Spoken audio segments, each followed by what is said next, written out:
Boa noite, sejam todos bem-vindos, todas bem-vindas. Vamos aguardar alguns minutinhos para que todos e todas possam entrar, mesmo quem vai nos assistir depois, a gravação. Seja bem-vindo, seja bem-vinda. Enquanto isso, estou aqui acendendo um palo santo, preparando o campo para o nosso estudo, para a nossa leitura.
Então sejam todos e todas bem-vindas mais uma vez ao nosso 10º encontro da leitura deste livro, As Cartas Xamânicas, James Sams e David Carson.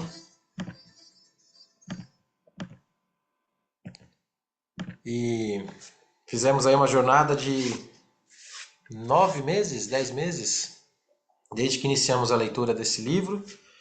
Fizemos uma média de 5 animais, às vezes 4, às vezes 7 animais por leitura, né?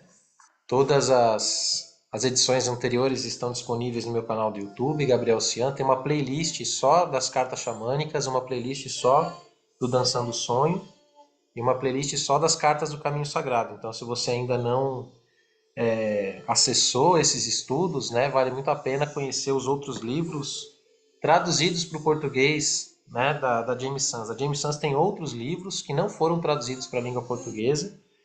Tem um chamado Earth Medicine, que é muito bom. E tem o outro do Conselho das Anciãs das 13 Luas, né? O 13 Grandmothers Clan, que ela vai falar sobre as 13 anciãs. Esses dois livros eu não vou fazer leitura deles, até porque não temos a tradução deles na língua portuguesa. Então, por hora, a gente está encerrando hoje aqui o ciclo das leituras dos livros da James Sams, né? Vão vir outros livros mas depois no final aqui da aula eu vou contar um pouco como que nós vamos caminhar com esse projeto de leituras comentadas, né? Vai passar por uma pequena transformação, ok? Então queria primeiramente agradecer a todo mundo que esteve presente, participando, principalmente ao vivo, né? Porque isso nos anima a estar aqui fazendo esse trabalho voluntário, né? De compartilhar desse conhecimento que é maravilhoso, né? E então agradeço a todo mundo que esteve presente ao vivo, mas também assistindo, né, as gravações no nosso canal do YouTube e também compartilhando esse conhecimento, que esse é o principal, né? A gente poder aprender para poder viver esses ensinamentos e praticá-los, porque eles são muito benéficos, né? Trazem muitos benefícios aí para o nosso caminhar, dão muitos insights sobre a nossa vida e de fato é uma ferramenta poderosa de autoconhecimento, né? Esses dois oráculos, tanto as cartas xamânicas como as cartas do caminho sagrado, para mim, né, que está caminhando aí nas tradições xamânicas, no caminho vermelho, são fundamentais para se ter como ferramentas diárias, semanais de autoconhecimento, né? Meditando com esses símbolos, aprendendo cada vez mais sobre esses símbolos, espiralando, né? A cada momento de vida que a gente volta para esses ensinamentos, a gente aprende um pouco mais, né, sobre aquele animal, aqueles arquétipos, aquelas forças, a gente vai interagindo.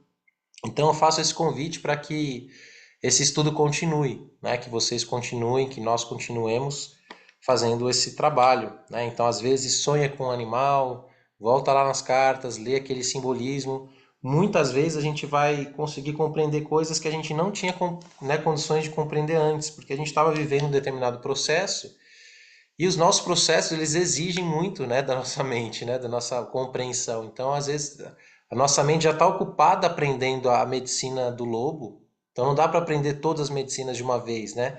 Uma coisa é entendê-las intelectualmente, né? A gente pode até falar sobre elas intelectualmente. Ah, borboleta, transformação, lobo, o cuidado com a matilha, etc, etc, etc, né? Mas o que significa aprender realmente, né? Interagir, integrar esse conhecimento, isso realmente é algo que exige uma vida inteira, né? Então a gente não precisa ter a pretensão de achar que a gente esgotou o livro ou esgotou os ensinamentos dos animais, né? Pelo contrário, talvez a gente ganhou um pouco mais de condições de navegar nesse universo, nessa natureza diversa, vasta, mas os ensinamentos são perpétuos, né? E sem contar que para além do livro, né? Porque aqui é uma leitura, eu sempre gosto de falar isso, né? É uma interpretação, é um olhar sobre esses animais, só que esse olhar ele é limitado, ainda que eu gosto muito da visão da James Sams e do David Carson, né? Ainda assim, eu acho que alguns animais é uma visão um pouco limitada. Às vezes, o recorte que foi feito para dar atenção no livro é um recorte importante, mas aí, né, é como se fosse assim: não dá para falar de tudo do animal, então escolhe um caminho para falar e no fim acaba se concentrando em um aspecto e esquece de outros, né? Normal também, porque também senão o livro seria gigantesco, impraticável, né? Então todo livro ele vai ter essa questão do recorte. Por isso também que as tradições antigas, elas não trabalhavam escrevendo, né? Elas trabalhavam com tradição oral. Por quê? Porque a tradição oral é muito mais livre que a tradição literal, né? A tradição oral ela permite mudanças, permite o ensinamento vir de acordo com a inspiração do momento. E o livro não, ali está cristalizado, né? Mas de qualquer maneira vale muito a pena a gente acessar esses conhecimentos, né? Muitas vezes é a única forma que a gente tem de chegar a essas tradições, a essas mitologias através da escrita. Então a gente honra muito o esforço da James Sams, agradecemos, né, sempre ela ter trazido esses conhecimentos ancestrais das tradições Búfalo Branco, Crânio de Cristal, Videntes do Sul, que ela percorreu, fez parte enquanto viva e outras também, né, que ela não fala no livro, mas que a gente sabe que ela pertenceu. Então ela traz aí realmente conhecimentos muito preciosos, então nossa gratidão eterna a James Sams e ao David Carson, que segue vivo, né? Continua vivo, inclusive temos um amigo em comum, né? Conheço uma pessoa que, uma das minhas professoras atuais é amiga de infância dele, né? Do David Carson. E ele deu, né? De acordo com ela, ele agora deu uma minguada, né? No sentido de que já está mais idade, já passou aí por muitos rios e está um pouco mais recluso nesse momento, né? Então, nossas bênçãos aí ao David também, para que ele receba esse nosso carinho mesmo à distância, tá? Então vamos lá. Então vamos às cartas de hoje. Nós vamos iniciar pela carta de número 40, que é a carta do golfinho. Deixa eu achar aqui a carta do golfinho. Eu amo.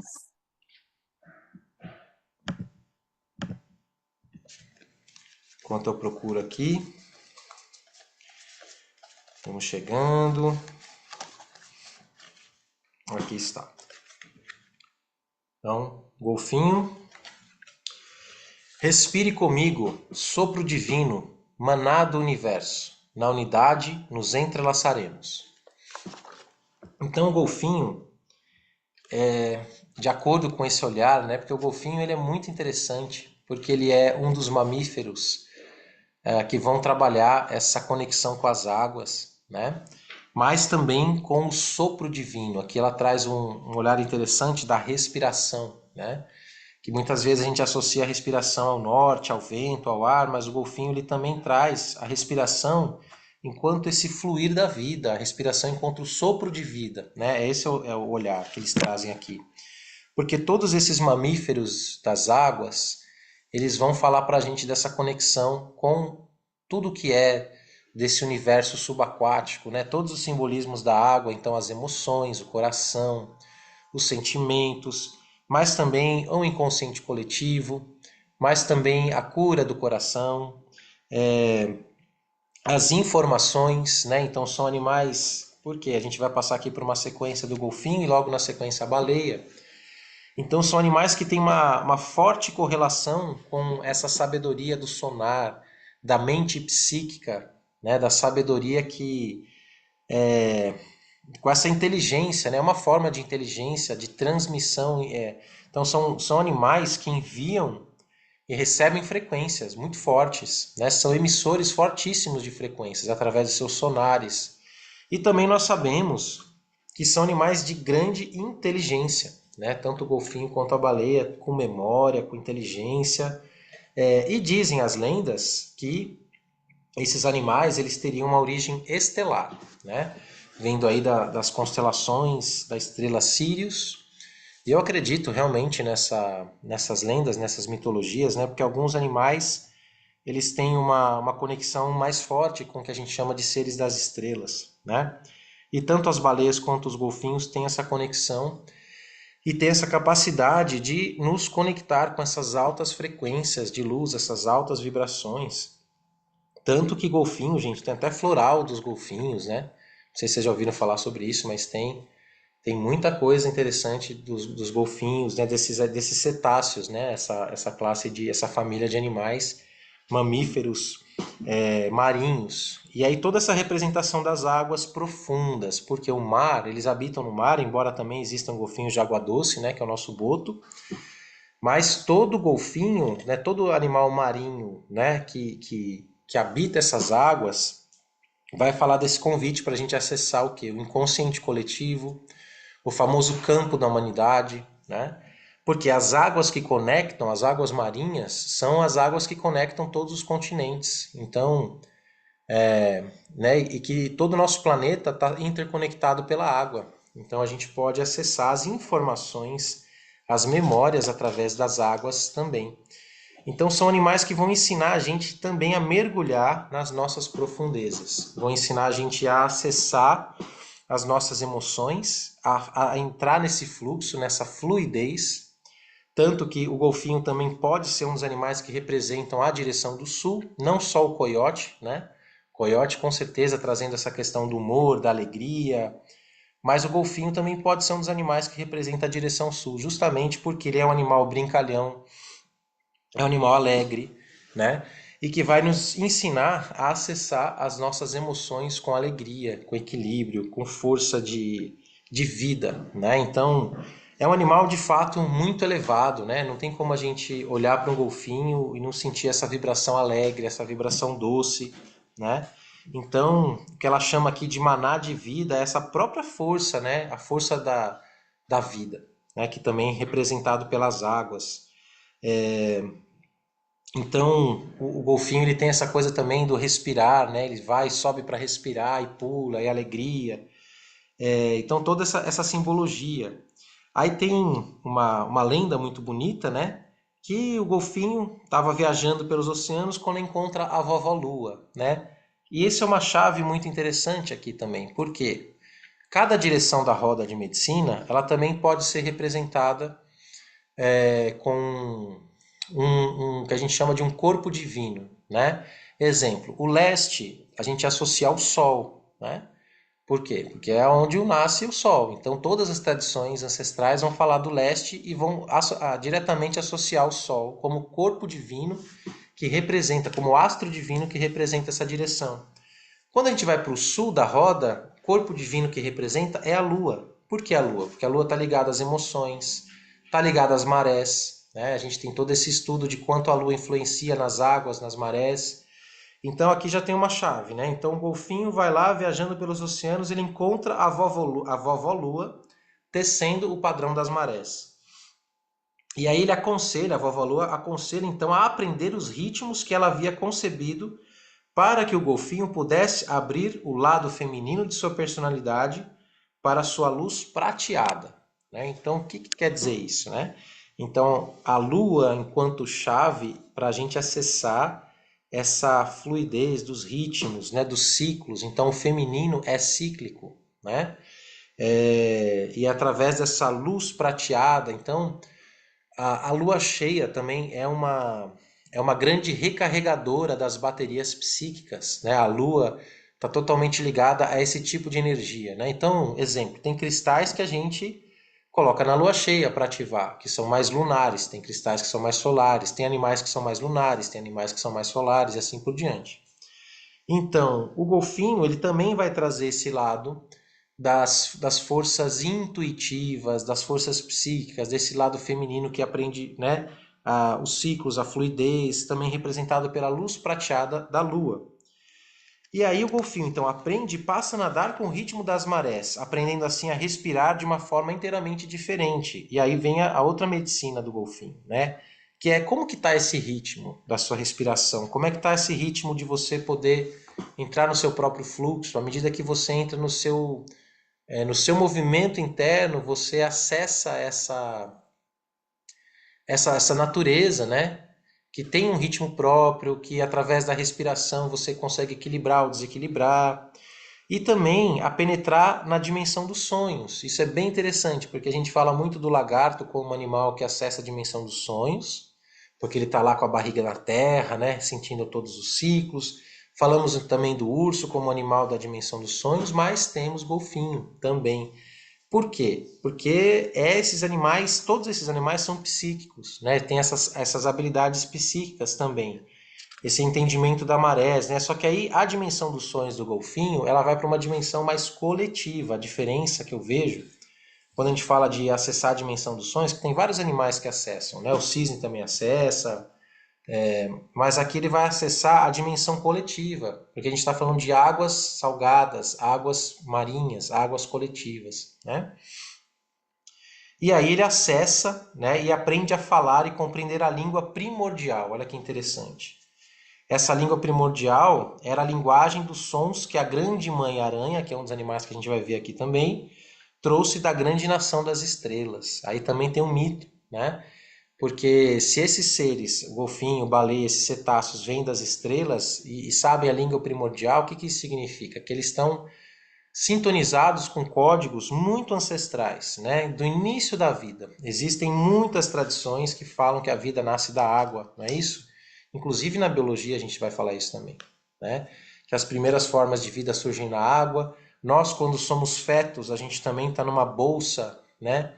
Totalmente aquática, salgada, né? O líquido amniótico também tem essa metáfora, né, de que tudo começa na água, tudo se origina no profundo feminino, tudo se origina nessa grande bolsa, nesse grande mar, nesse grande oceano.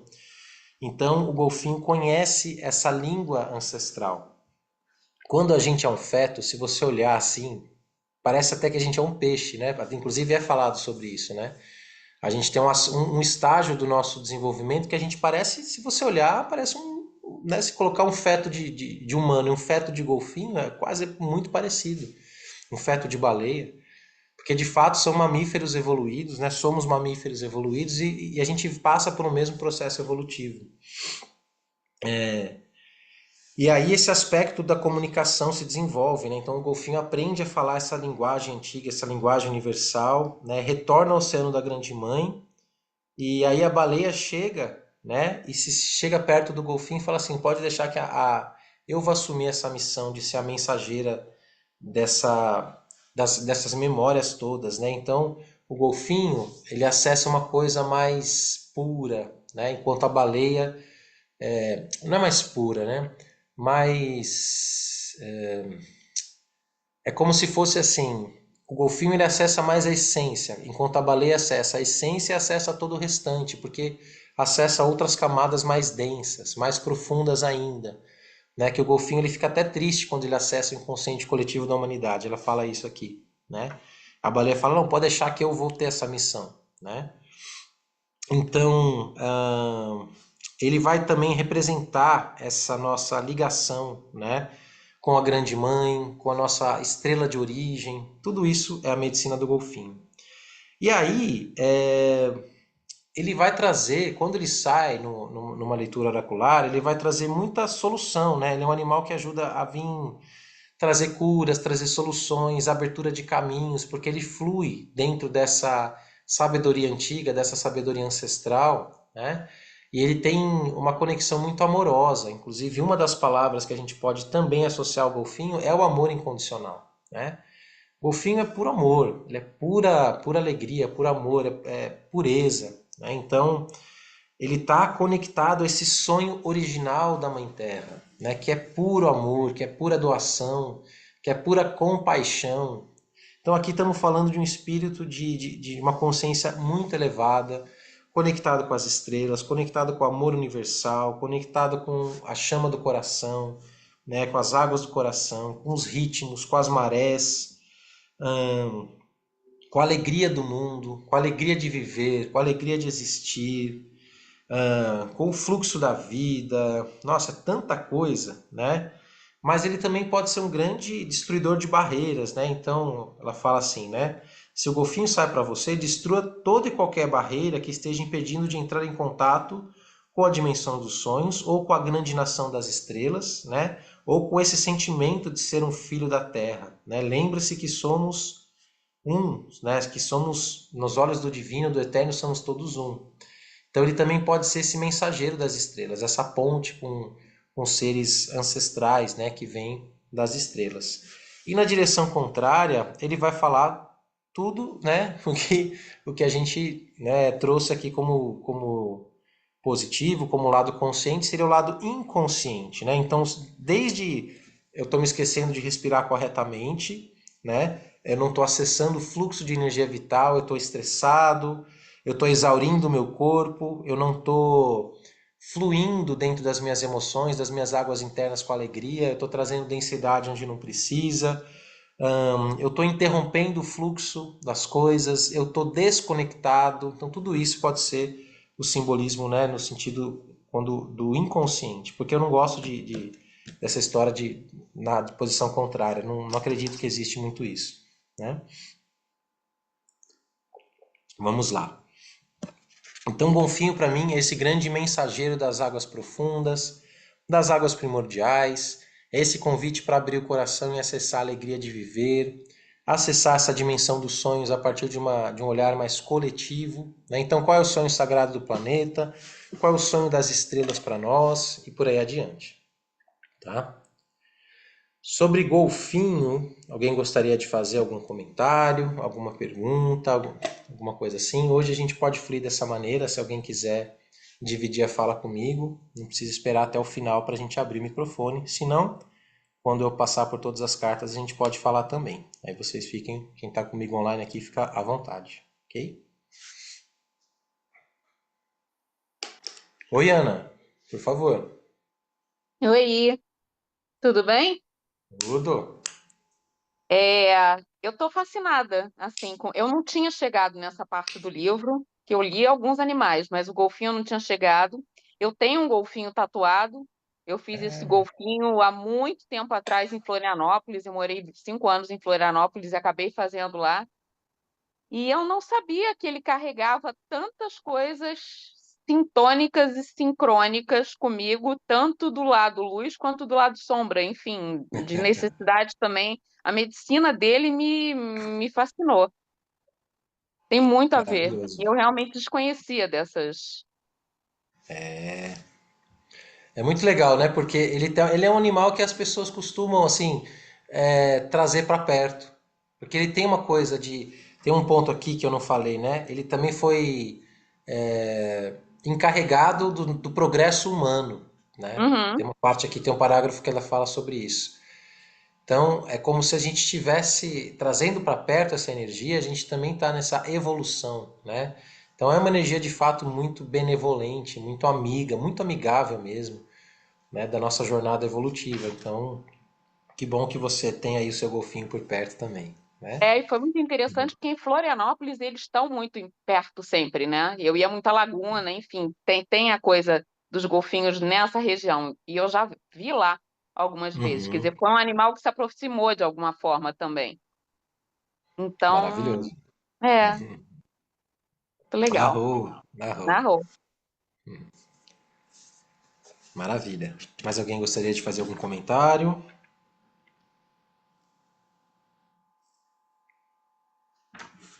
Então vamos seguir com a parente, né? Que é a senhora baleia, um animal muito maravilhoso também. Carta de número 41. É um animal que eu gosto demais de trabalhar, né? Então vamos ler aqui o poema. Baleia, você conheceu todos os poderosos oceanos, o segredo dos tempos pretéritos. Pode ser ouvida em seu chamado. Ensine-me sua linguagem, para que eu possa compreender as raízes da história, da gênese do nosso mundo. Então a palavra-chave aqui que ela traz é recordação, né? Ela trouxe no golfinho a palavra-chave força vital e aqui traz a palavra recordação. E de fato ela começa dizendo isso, né? A baleia é como se fosse uma biblioteca submarina. Por que é uma biblioteca submarina? Porque, gente, é um animal muito, muito, muito, muito antigo, né? Tá muito ligado à origem da vida. Todo esse grande mistério dos oceanos, toda essa vida que surge nos oceanos, é como se a baleia fosse já estivesse lá, essa consciência já estivesse assistindo toda essa evolução. E dentro dos mitos, das lendas, e dentro da linhagem dos cabelos trançados, a gente também vai ouvir uma história de que os nossos seres das estrelas, né, quando vem ajudar aqui o grande espírito a projetar esse mundo, né, mesmo porque aí são duas leituras, né, a leitura mais da biologia, a leitura das lendas, a leitura científica, a leitura espiritual e, no meu entendimento, todas elas são a mesma coisa, só que faladas de maneiras diferentes, né? Uma mais poética, uma mais técnica, uma mais metafórica, outras mais lúdicas, mais didáticas, mas tudo estamos falando da mesma coisa, né? Então, se dentro da ciência falar, a vida surge da água, né? E um mamífero, como uma baleia, ela até fala, né, que foi um mamífero que estava na terra, mas que vai para as águas. E a humanidade passa por muitos estágios evolutivos. A humanidade não, nosso planeta passa por muitos estágios evolutivos, inclusive uma parte desses estágios evolutivos vai falar do dilúvio, não é isso? A gente tem relatos, lendas de civilizações pré-diluvianas, civilizações que vêm depois. E as lendas da ocupação das Américas, inclusive, vai ter muitas coisas falando sobre como civilizações que descenderam de outras civilizações mais antigas foram parar aqui na Ilha da Tartaruga. Eu achei muito bonito porque ela fala isso, né, no segundo parágrafo já, né? Que, segundo as tradições indígenas, a baleia imigrou para o oceano no momento em que a Terra se fendeu, submergindo o continente da Lemúria, né? Então, de fato, tem muitas lendas ligadas a todas essas aventuras dessas civilizações pré-diluvianas, Lemúria, Atlântida, Mu e outras também, né? E toda a ocupação, inclusive, tem uma série agora do Netflix que eu tenho indicado para muita gente assistir, né? É, com aquele arqueólogo que trabalha com um tipo de arqueologia que se chama arqueologia proibida. Por que chama arqueologia proibida? Porque quando começa a provar uma série de coisas, é uma arqueologia que é proibida de continuar existindo, né? Então eles boicotam os estudos, boicotam as pesquisas, fecham a entrada desses pesquisadores nesses lugares. Por quê? Porque se revelam informações muito interessantes que vão desbancar uma série de coisas do que a ciência teoricamente clássica, né, tem como comprovação já acertada. Então, datações muito mais antigas de quando a ciência clássica fala que começa a civilização humana e coisas assim. E essa série, que agora está no Netflix, ela é uma dessas séries que fala de um desses arqueólogos proibidos, que é a David Hancock, se eu não me engano, que se chama-se Apocalipse alguma coisa. Depois alguém procura aí para mim, se alguém já sabe, me ajuda aí, coloca no chat. Mas é bem interessante por quê? Porque ele vai mostrar que quando a gente tem o dilúvio, que também é chamado de Dryas, né? As Dryas recentes, Younger Dryas, né? O nome em inglês, que toda essa arqueologia proibida utiliza para falar desse momento, né? Vão contar de narrativas mitológicas muito interessantes de grandes barcos, grandes deuses vindo das águas, vindo povoar as regiões. Peru com Iracocha, México com Quetzalcoatl, a serpente emplumada que também vinha através das águas. Assim, vários mitos de origem, né? Mitos no Japão. Então é bem interessante porque a tradição Hopi vai narrar também tudo isso através das pinturas rupestres. Inclusive ela fala isso, né? As nossas gravuras primitivas falam dos rios e das montanhas que foram atravessadas por nossos antepassados à medida que tentavam se refugiar num terreno seco quando as águas recuaram, né? Então, de fato, existiam civilizações e teve a história do dilúvio e teve todo aquilo que sobrou, que restou pós-dilúvio, que começa um novo ciclo humanitário e as pinturas rupestres estão ligadas a tudo isso. Bom, e o que tem a ver a baleia com tudo isso? Porque a baleia, ela seria esse animal que já estava presente na natureza quando tudo isso ocorreu. Então ela guarda essas memórias. Então a baleia, ela também é uma grande guardiã dos registros da Terra, né? De tudo que aconteceu no planeta, porque ela caminha sobre todas as águas, a água de todos os continentes, e a água carrega informações também muito especiais, né? Falando do ponto de vista espiritual, energético, a baleia, por ser muito psíquica, também ligada aos seres das estrelas, também dessa origem de Sirius B, né, ou Sirius Banawayha, ela traz essa habilidade de ler o que a gente chama de registros acásticos, também é outro nome, né? Então a baleia é um dos animais que mais ensina a acessar os registros acásticos, que nada mais são do que toda essa biblioteca de tudo que já aconteceu, né, de todos os acontecimentos, né, que nós também podemos acessar através da intuição, através da dimensão dos sonhos, através de abertura de portais, né, enfim, hoje em dia tem trabalhos sérios com isso, tem técnicas, tem cursos, tem tudo isso.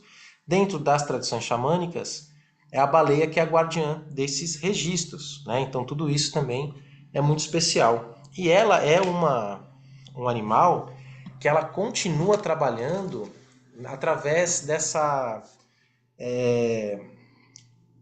codificação de informações, né? Então, tudo que a gente coloca de informação na água reverbera. Então, hoje em dia a gente também tem os estudos, né, de que a água, ela sendo esse elemento muito atípico, né, que a própria ciência acha estranho você juntar ali as duas moléculas, como é que tudo isso se forma, etc. Carregado de memórias, a gente tem aqueles estudos daquele cientista, o Masaimoto, né, as memórias da água, onde ele tira fotos dos cristais formados, então ele coloca um cristal que é submetido a uma música clássica e aquilo tem um padrão geométrico e ele coloca esse mesmo cristal de água e é submetido a uma música de um metal, né, pesado ali, de um rock pesado, e vai se formando cristais diferentes, geometrias diferentes. Tem muitos estudos hoje, né, que mostram e como toda água ela é esse veículo de informação. Então as baleias, elas também são esses animais que elas vão ajudar a gente a transmitir informações muito importantes, né?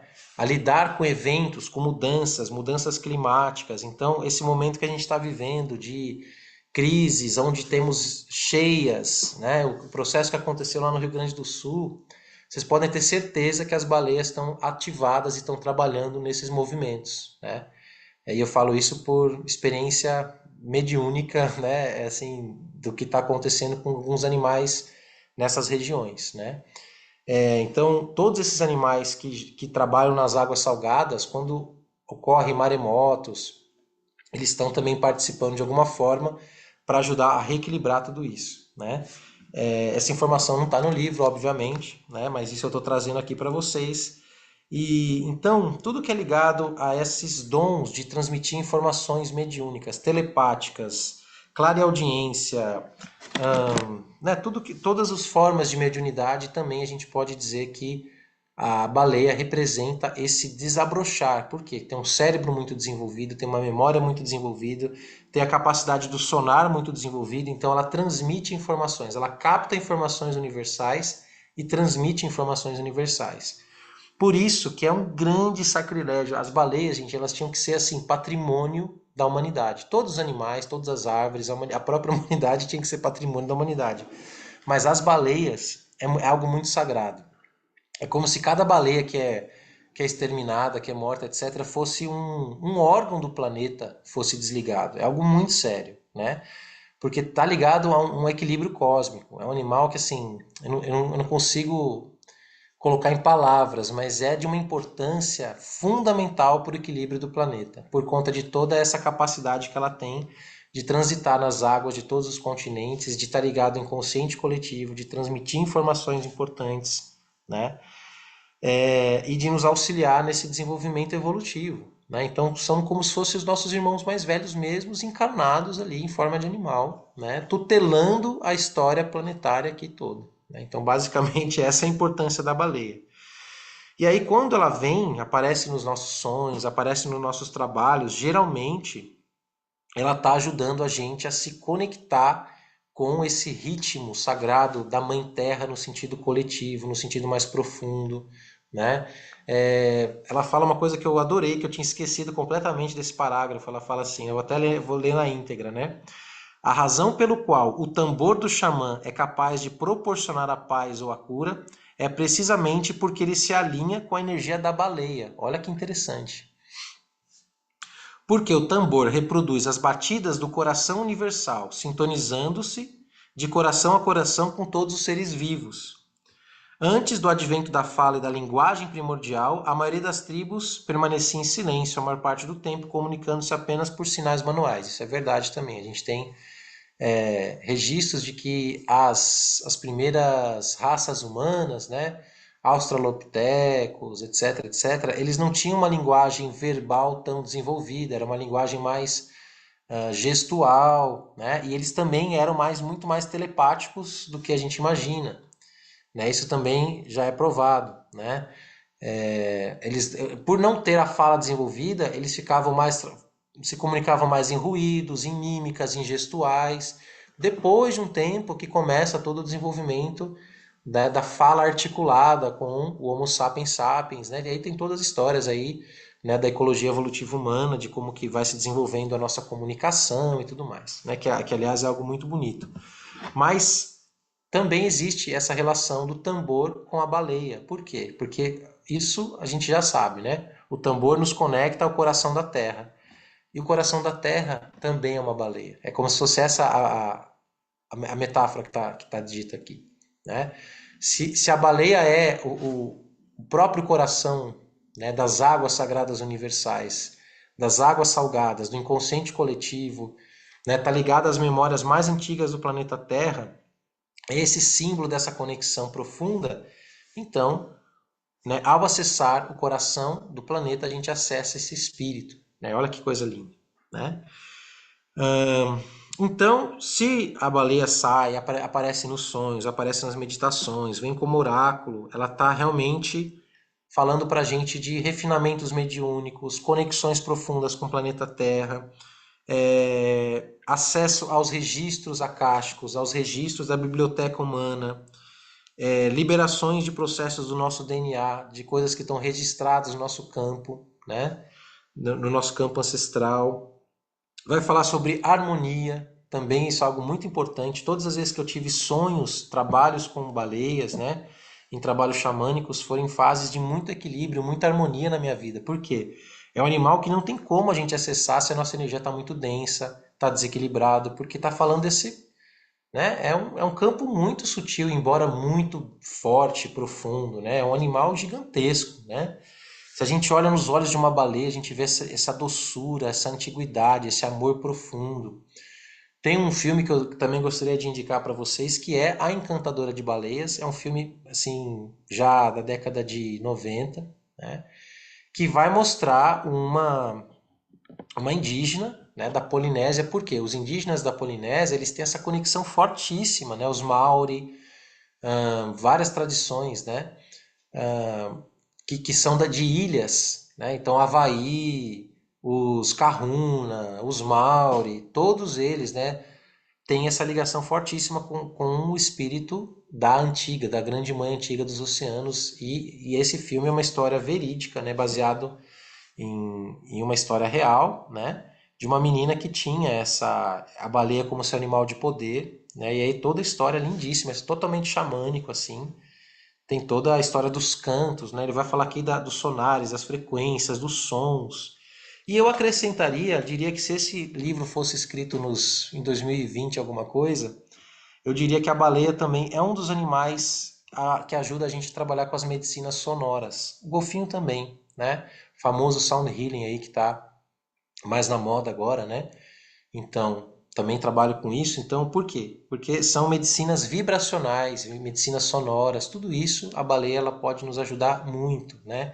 Então, quem trabalha também com outras medicinas vibracionais pode se beneficiar muito de começar a trabalhar com esses animais, né? Golfinhos, baleias, porque são animais que trabalham com vibração pura, através de seus sonares, dos seus dons psíquicos e tudo mais.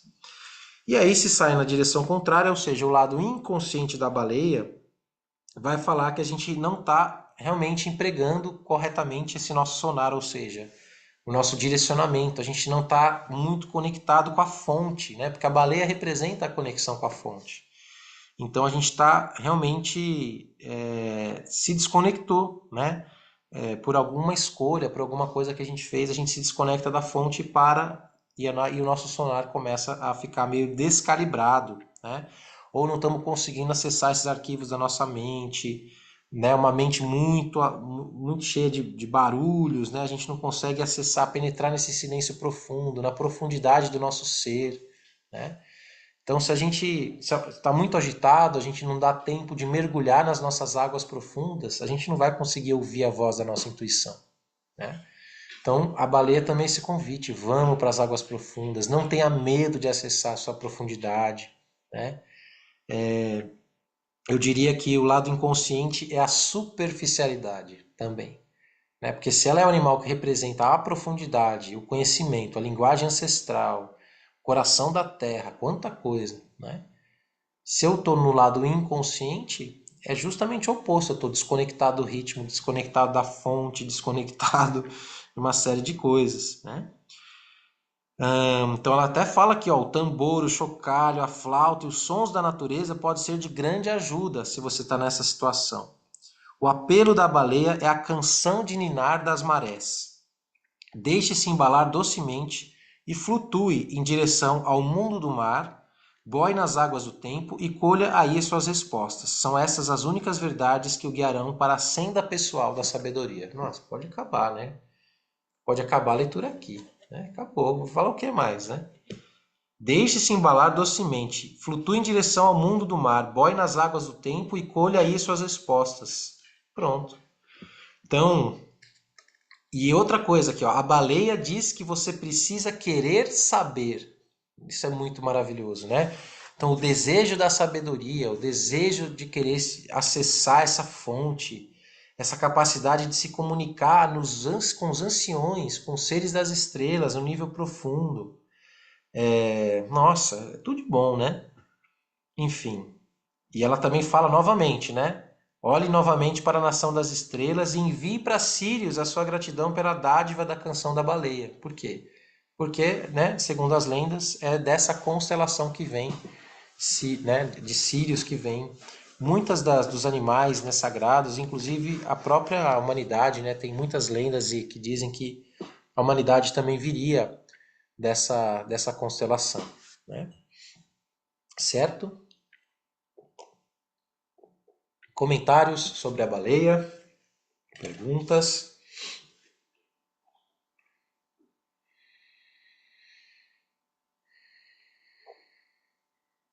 Dou-lhe uma. Maravilha. Então, vou seguir para um próximo animal. Aliás, a seleção final aqui de hoje está incrível, né? Porque a gente vai para um próximo animal bem interessante, que é o morcego. Vou ler aqui a poesia dele. Morcego sagrado, vem a mim, das trevas da caverna, das entranhas da terra. Traga as respostas certas. Nascer, morrer, renascer. Ciclos de uma mesma vida, um eterno recomeço, a jornada da alma. Então a palavra-chave aqui é renascimento.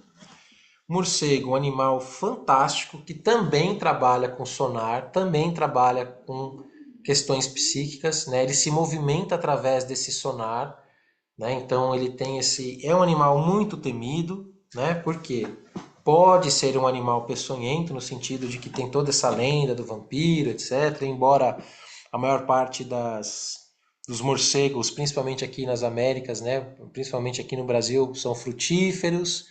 Então tem muito preconceito com esse animal, né? Porque ele, de fato, algumas espécies sugam sangue de mamíferos, etc, etc. Mas é um animal que dentro das tradições xamânicas, na tradição asteca, é um grande animal que vai falar sobre cura, né?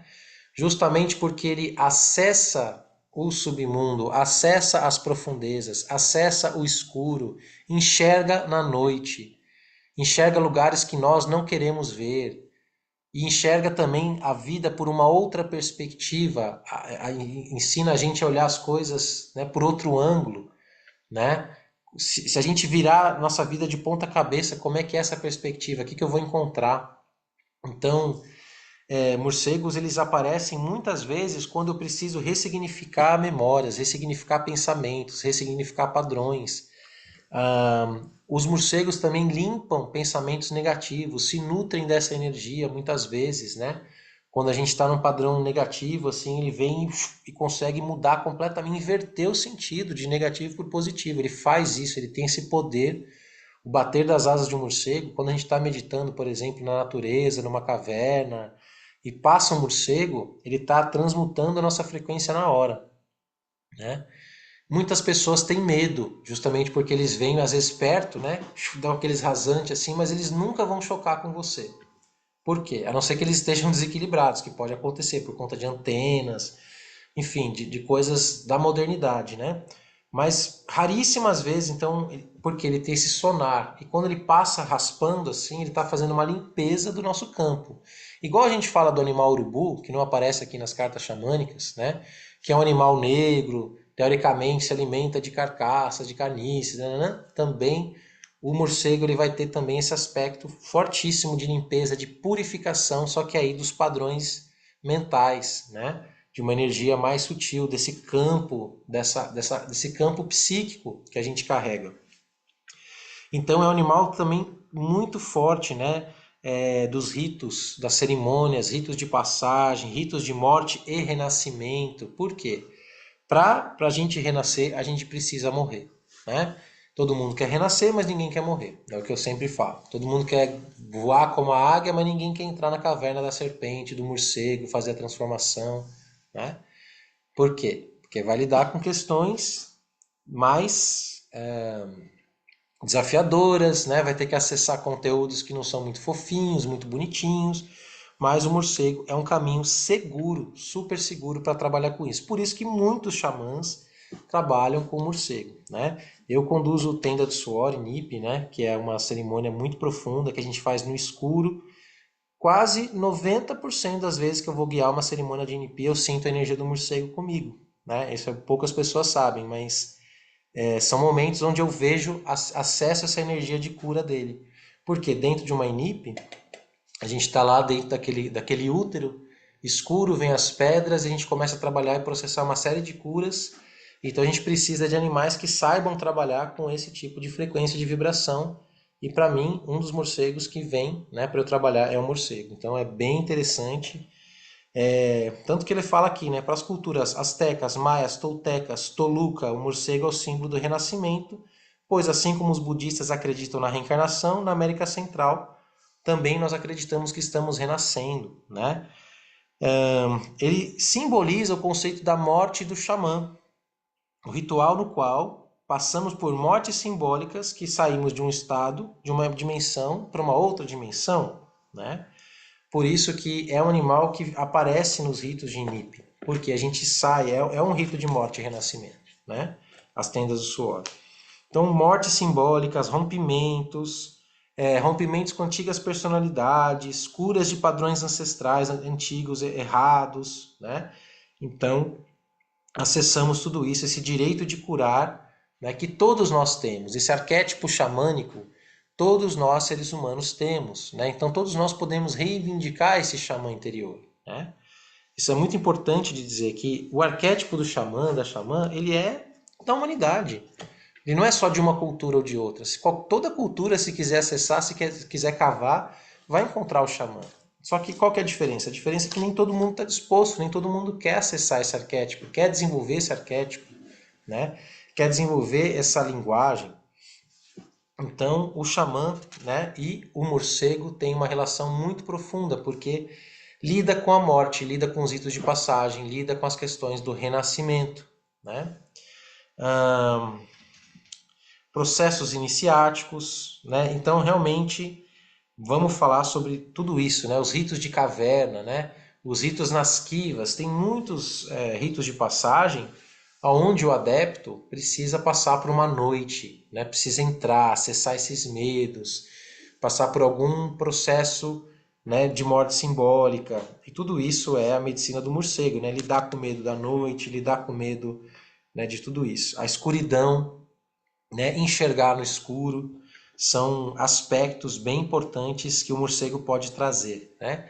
E aí, qual que é o desafio? A resistência. Se eu resisto ao processo da minha morte simbólica, do meu processo, pior. Aí a mente começa a trazer um monte de pesadelo. Sabe aquela história da criança, quando a gente é criança, que a gente está no escuro e começa a vir, ai, o medo do bicho-papão, o medo daquilo, e o que, que a nossa mãe faz, né? Acende a luz para mostrar para a gente que não tem nada, não é isso? Né? Geralmente é o que a gente faz com as crianças, né? E quando a gente era criança era isso que a gente fazia, e talvez até os dias de hoje, né? Tá com medo ali, viu um vulto, viu alguma coisa, vai lá, acende a luz para ver o que está acontecendo. Porque a consciência nos liberta. Então, quando a gente está no escuro, a nossa mente, os nossos medos, eles ganham asas. Por quê? Porque a gente vai dando corda para as coisas que estão mal resolvidas dentro de nós, né? Então, se eu vou dormir com alguma coisa mal resolvida, aquela coisa mal resolvida, ela vira um fantasma na minha mente. E dependendo da forma que eu encaro isso, aquilo vai ganhando uma dimensão até virar um fantasma mesmo, uma neurose, né? Quantas, né, isso até é uma piada, né? Os móveis rangendo viram, não sei o que lá, a goteira da pia vira um passo de um espírito, caminho, sei lá o que a nossa mente vai, né? Então estou trazendo exemplos bobinhos, mas com tudo a nossa mente faz isso. Então, o que a gente precisa trazer nessa hora? A medicina do morcego, que é o quê? Acessar essa noite, acessar esse escuro e transmutar essas energias, né? Transformar essas energias, limpar tudo isso, purificar para que o escuro seja uma companhia agradável. Esse mergulho dentro de mim mesmo seja um processo agradável, para que eu não tenha medo de mim mesmo, dos meus próprios pensamentos, dos meus próprios conteúdos, né?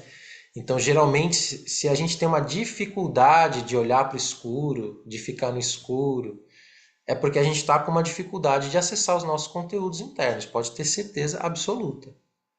Existem treinamentos toltecas que são simplesmente, né, tem ritos iniciáticos que é passar 9 dias no escuro, escuro total. Imagina, né? Você pode até se alimentar, fazer suas necessidades, etc, etc, etc, mas você fica no escuro. Para quê? Desenvolver suas habilidades internas, enfrentar os seus medos interiores, né? Existem buscas da visão na caverna. Todas as pessoas que eu conheço que fizeram buscas na caverna falam sobre a importância do morcego nessas buscas, inclusive para saber quando é dia e quando é noite, porque quando é noite os morcegos saem e quando é dia os morcegos voltam. Lá na caverna você perde a noção do tempo, porque você está o tempo todo no escuro, né?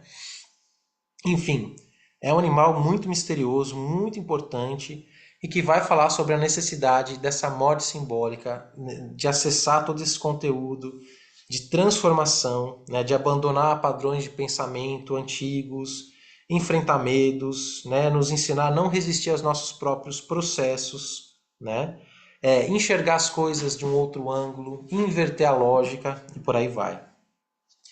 E aí, né, na posição contrária, no lado inconsciente, vai falar de tudo isso, né? Quando a gente está revertendo coisas que não deveriam ser revertidas, tirar as coisas de uma ótica natural, que a gente está sendo devorado pelos nossos próprios medos, né? Dando asas para coisas que não são reais, ou seja, neuroses, né? A gente não está acessando, né, a nossa capacidade de se entregar para o nosso processo de transformação, muito preocupado com coisas que não estão nem no presente, né? Quer dizer, que não estão no presente, ou está no passado, ou está no futuro, então nossa mente não está no momento agora. Ixi, tem muita coisa, gente. É uma medicina fortíssima que eu recomendo todo mundo conhecer, se aprofundar, estudar, meditar, né? E vai trazer com certeza muita cura, muito autoconhecimento, muita libertação, sobretudo libertação. O morcego ele pode nos libertar de muitas coisas que, se a gente não inverter, a gente não vai conseguir. Né? Inverter o olhar, inverter a perspectiva, aprender a olhar o escuro. Né? E seguindo, quer dizer, antes da gente ir para o próximo, que a gente está numa caverna aqui, né? Porque do morcego nós vamos para a aranha. Então, mas antes, queria saber se alguém tem algum comentário. Tem uma pergunta aqui no chat, deixa eu ver. O morcego seria se olhar para o escuro no sentido do eu interior e a coruja olhar para o escuro no sentido do mundo exterior? É uma boa, Carol, é uma boa leitura que você faz, né? Eu diria que os dois vão ensinar a gente a olhar para o escuro, realmente, né?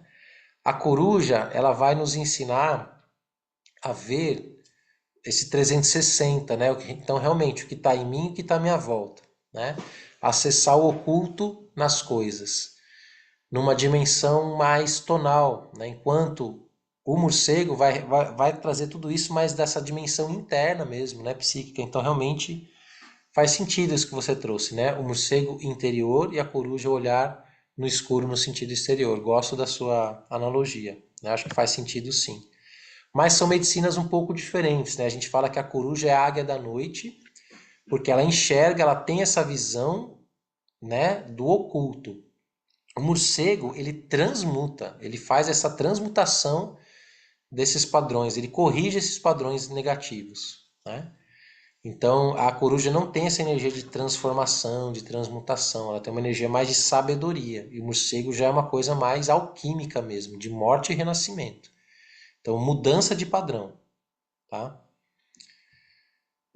Tem uma outra pergunta em cima aqui. O morcego tem alguma relação com o beija-flor? Pois o néctar que coloco para o beija-flor do dia à noite, o morcego bebe também.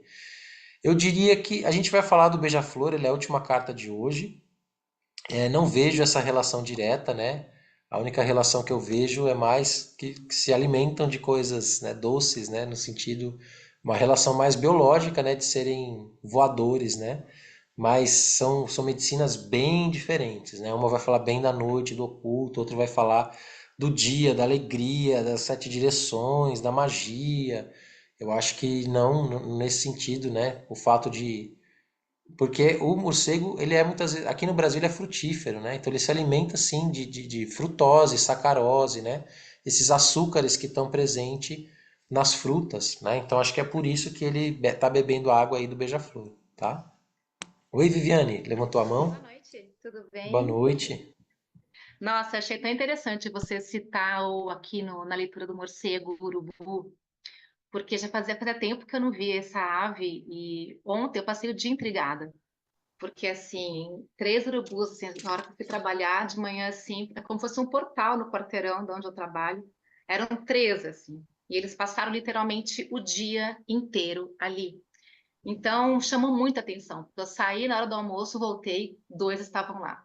Retornei, um estava lá. Saí à tarde, continuava ali, sabe? E eu fiquei, caramba, que energia é essa, né? Porque eu procurava algo aqui similar, falei, qual será o animal parecido que ressoe com isso para que eu possa, né, entender um pouco essa comunicação? Porque foram 3, né? Eu achei tão interessante. E aí, agora, com essa leitura de abertura aqui, você vem falar do urubu. Com certeza, né? São esses animais que estão ajudando a gente a transmutar as energias negativas, né? As densidades, fazer purificações, limpezas. Então, tudo na natureza tem, né, assim, as suas sentinelas que cuidam das coisas, né? Assim como a gente tem os órgãos internos que cuidam da nossa limpeza interna, da nossa purificação, da nossa transformação, os animais também são os órgãos dos ecossistemas, né? E espiritualmente falando, a mesma coisa. Então, o que ele faz no plano físico, ele faz no plano espiritual.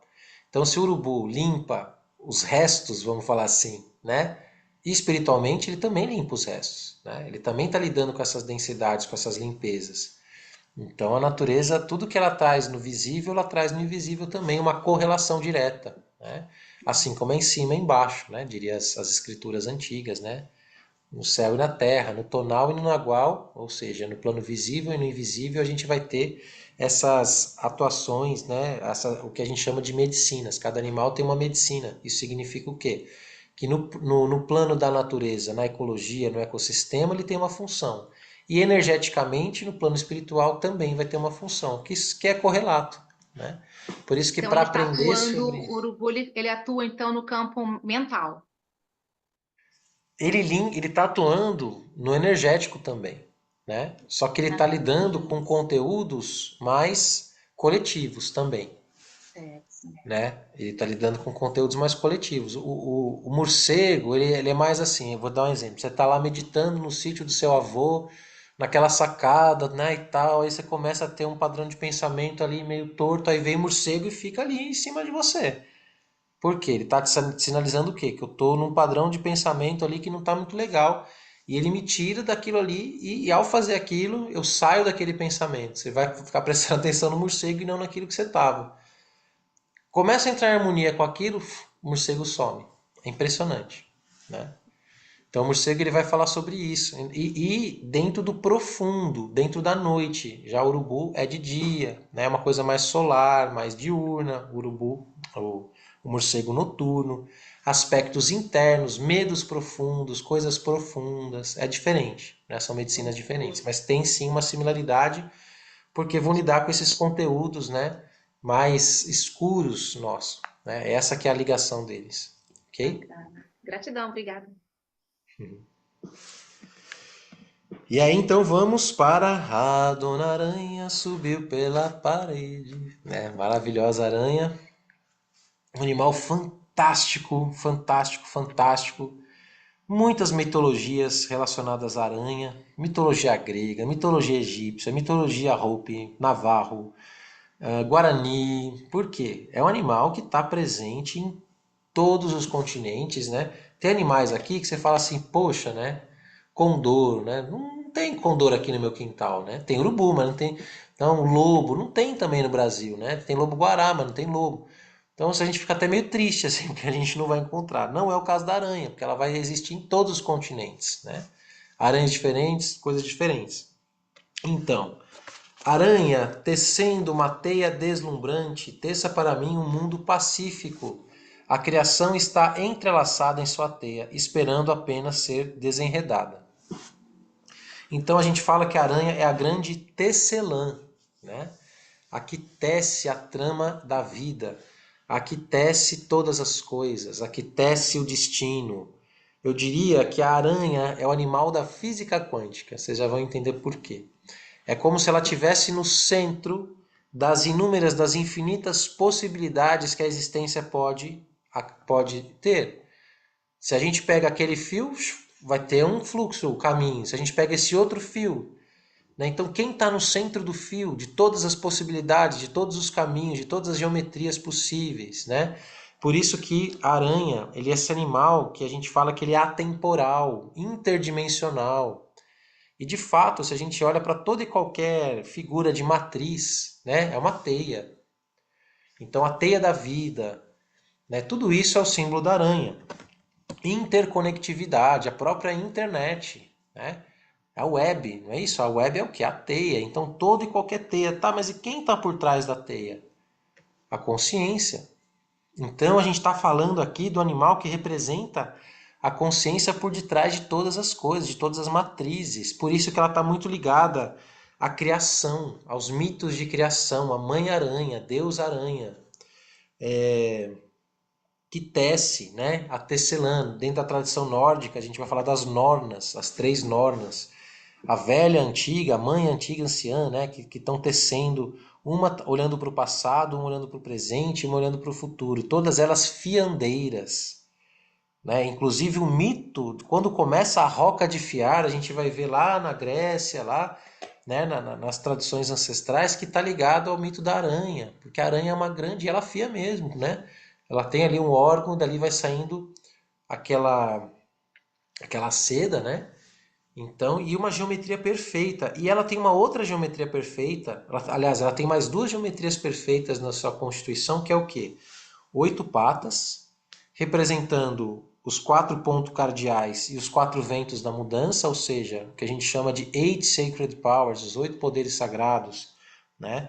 Norte, sul, leste, oeste, mas também sudeste, noroeste, né? Cardeais e não cardeais. Os ventos, né? Vento sul, vento norte, vento oeste, que são formas da gente entender a figura do 8. A teia de aranha clássica, se você quiser fazer uma desenho lá da escola, né? Da tia de educação artística, faz 8 pontinhos e vai conectando assim, mas tem que ser 8, né? Dá para fazer com 7? Dá, mas não fica tão legal, tão perfeito, tão harmônico com 8, porque é uma geometria sagrada, né? Então ela tem as 4 patas e ela também tem o símbolo do infinito, as 2 bolotinhas, uma bolotinha maior e uma menor, conectada. Então olha quanta simbologia a aranha não tem, né? A mãe natureza caprichou nesse animal, né? Por quê? Olha quanta simbologia. E é único, né, gente? Vamos combinar? É único. É um bichinho único. Sobe, desce, tem teia, né? Enfim, tem muitos olhos. Para quê? Para enxergar todas essas múltiplas, infinitas possibilidades. Então a Corsa perguntou à aranha o que ela estava tecendo e por que as linhas que ela desenhava se pareciam com símbolos.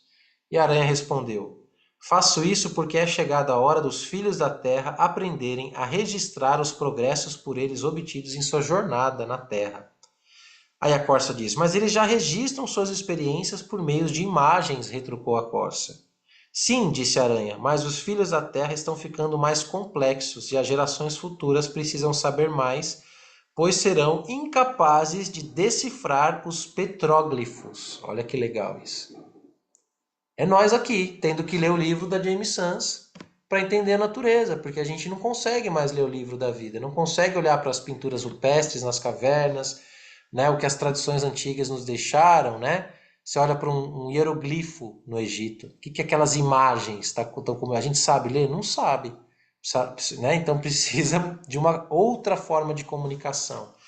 E a aranha, por conhecer esse fluxo do passado, do presente e do futuro, ela fala, vai chegar um tempo, porque ela já está lá, ela é atemporal, ela vê tudo, ela vê passado, presente e futuro. Então ela fala, eu vou trazer aqui uma linguagem, né? Eu vou tecer novos símbolos para a humanidade aprender a falar de novo. Né? E assim a aranha tece o alfabeto primordial da mesma forma que havia tecido também o sonho do mundo. Olha que legal. Que se manifesta na realidade concreta milhões de anos atrás. Então, o que está dizendo? Que nós descendemos de uma grande aranha. O que está dizendo isso? Na verdade, nós descendemos de uma consciência multidimensional, quântica, né? Estou traduzindo aqui o que esse mito está dizendo. Milhões de anos atrás, que sai da dimensão dos sonhos e manifesta algo, né? Nós descendemos de uma consciência ancestral de milhões de anos atrás, que manifesta o mundo, manifesta uma realidade. Então, quando a gente fala de manifestações de realidades, né? Inclusive, quando começa a aparecer muita aranha no seu campo, pode ter certeza que alguma coisa está sendo tecida, né? É quando eu paro para... Quando aparece para mim muita aranha, ou simbolicamente ou fisicamente, eu falo, opa, deixa eu prestar atenção no que eu estou fazendo, porque o que eu estou fazendo está reverberando em toda a teia da vida e algo está sendo construído aqui, algo está sendo tecido aqui. Então eu preciso ver se o que eu estou tecendo está de acordo, né? Se eu estou gostando. Então eu sempre paro e fico mais atento ao que está acontecendo na presença de uma aranha, né? Seja isso literalmente ou não, né? E eu nunca levo para o negativo, porque muita gente tem medo também, porque é um animal peçonhento, etc, etc. Nunca, eu acho uma bênção, uma dádiva, né? Você tá lá dando uma aula, vem uma teiazinha do nada, assim, faz... e para aqui assim. Já aconteceu comigo várias vezes. Falei, uau, né? Que presença, que bênção. Então, a aranha simboliza as infinitas possibilidades da criação, né? Suas 8 patas, os 4 ventos, as 4 direções da roda de cura. A aranha tece o destino daqueles que caem em sua teia e tornam-se seu jantar. Isso acontece com muitos seres humanos que caem na teia da ilusão do mundo físico e são incapazes de ver o que existe além do horizonte em outras dimensões. Então isso aqui também é uma chave muito importante, porque toda matéria vem de um sonho. Tudo que é manifesto antes é sonhado, imaginado, pensado, né? Tem como um artesão pensar, eu quero produzir uma cadeira. Para produzir a cadeira, tem que existir a cadeira na mente do criador que está produzindo aquela cadeira, não é isso? Qualquer obra, um desenhista, um pintor, quero pintar um quadro. A obra tem que estar na mente do criador. E aí, dali eu pinto e manifesto. Se eu acho que a realidade que eu estou vendo manifesta, o plano material concreto é tudo o que existe, eu estou ignorando completamente, né, uma parte fundamental, importantíssima, que é o invisível por trás de algo, né? Então, tudo que existe tem a história de quem criou, tem a... Nossa, é o que a gente chama de tonal e nagual, né? Então, se eu pego, por exemplo, essa pena de Condor, que vocês estão vendo aqui, ela fala, pena de Condor, ok, legal. Essa é a parte física dela. O que é a parte invisível dela? É a parte energética dela, é a história de quem colheu, de quem trouxe, é por onde esse animal passou, o vento por onde ele, né, as montanhas por onde ele voou, e aí vai embora, né? A tradição xamânica que utiliza isso, que aprendeu, que ensinou que a pena de Condor é uma pena de limpeza, de padrões, porque o Condor também é uma espécie de grande abutre, eita, urubu, né? É uma espécie de urubu. O Condor é um urubu mais chique, né? Vamos falar a real. Então, quem ensina isso? As tradições andinas, que estão lá vivendo. Então, tudo isso aqui, toda essa simbologia é o ato invisível. O desavisado, que é o que ela está dizendo aqui, né? O humano que só é capaz de ver o material, ele vai olhar para isso daqui e vai falar, uma pena de ver, e de repente não vai valorizar tudo que é isso daqui, né? E vou dizer que muita gente, né? Muita gente, muita parte da humanidade está presa nessa que a gente chama de matrix, voltando a falar da aranha. Essa teia, porque a teia do manifesto é um aspecto, mas a gente não pode se prender ao aspecto manifesto. É como se a gente se prendesse na realidade visível, na teia, e não se concentrasse em acessar a fonte criadora, que é a própria aranha, que se ela quiser, ela desenvolve outra teia a hora que ela quiser. Ela cria a realidade que ela quiser a partir do nada. A teia da aranha vem da onde? De dentro dela. Nós, como seres criadores, podemos tecer a realidade que a gente quiser de dentro do nosso ser, a todo o momento, né? Se a gente acha que eu tenho que estar preso na minha criação eternamente, eu caio nesse aspecto aqui. É quando a gente se desconecta da fonte e passa a viver com base no criado, e não no ser criador que nós somos, né? Então é uma medicina importantíssima acessar essa capacidade de nos compreendermos como seres co-criadores da realidade, né? A gente não pode se prender aos fios que a gente mesmo teceu na trama da nossa vida, também tem esse lado, né? Um pouco mais light, vamos falar assim, né? Não tão abstrato. Eu construí uma rota na minha vida. Ok, é uma rota, eu preciso ficar preso nessa rota eternamente, é uma teia de conexões. Se ela tá legal, beleza, mantém, mas se ela tá ruim, constrói outra teia. Se desprende dessa teia que nós construímos, né? Então, essa capacidade de criar, descriar, então também tem um lado criativo muito forte, né? Que se eu não sou capaz de me desapegar, eu caio nessa fatalidade. Eu sou preso pela minha própria criação. Olha que magia linda que tem aqui, né? Que ensinamento incrível da aranha. A teia da fatalidade também representa a roda da vida que não permite alternativas ou escapatórias. É um erro tipicamente humano ser aprisionado na polaridade entre boa ou má sorte, sem a consciência de que nós podemos modificar o nosso próprio destino sempre que desejarmos. Uau! Se não tivermos a convicção para mudar aquilo que nos foi destinado, acabaremos certamente consumidos por nossos próprios medos e limitações, né? Então, sai aranha para mim. O que eu posso pensar? Opa, tem algo aqui falando sobre a teia da vida, sobre a teia do destino, sobre processos criativos, sobre eu sou o criador da minha própria vida. Será que eu estou sendo protagonista ou vítima da minha própria teia que eu estou construindo? E por aí podíamos ir embora nesse simbolismo aqui da aranha, né? A aranha também, ela também vai representar essa energia feminina, essa força criadora que tece, porque ela tira do próprio ser, né? Então também por isso que a gente fala a aranha, a mãe aranha. Dificilmente a gente fala o aranha, né? É quase que lógico a gente falar o aranha, né? Tem alguns animais que eu defendo que a gente tinha que ter os dois, né? Igual a onça, é o onça e a onça. Por que toda onça é feminina, né? Não pode ter o onça, né?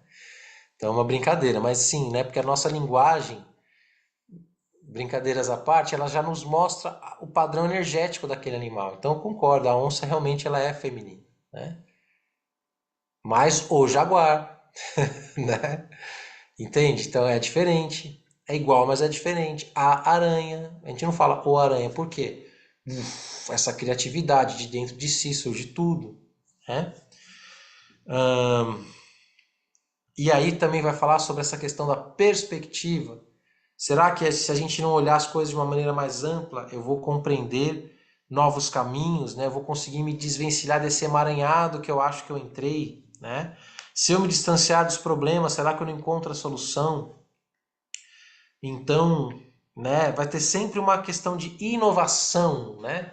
Essa linguagem moderna, mundo corporativo, marketing, é o animal da inovação, é a aranha. Aí você chega lá, né? O pessoal da inovação de marketing chega lá uma linguagem xamânica, né? Invoca a aranha antes de fazer a reunião de inovação, de projetos. Maravilhoso, por quê? Criação, processos, né? Infinitas possibilidades, qual é que eu quero manifestar, qual é que eu quero criar, né? Então, realmente, é o animal da inovação também, né? A aranha vai nos dizer, principalmente, você é um ser infinito que continuará a tecer o padrão de suas vidas sucessivas ao longo da infinitude do tempo. Uau! Podia parar aqui também o livro e já estávamos muito felizes, porque é fantástico, fantástico. Esse ensinamento aqui é fantástico da aranha. Abra sua mente e reconheça a incomensurável grandeza dos planos do Criador, né? Então, a aranha vai ter toda essa relação criador-criatura, infinitas possibilidades, até da vida.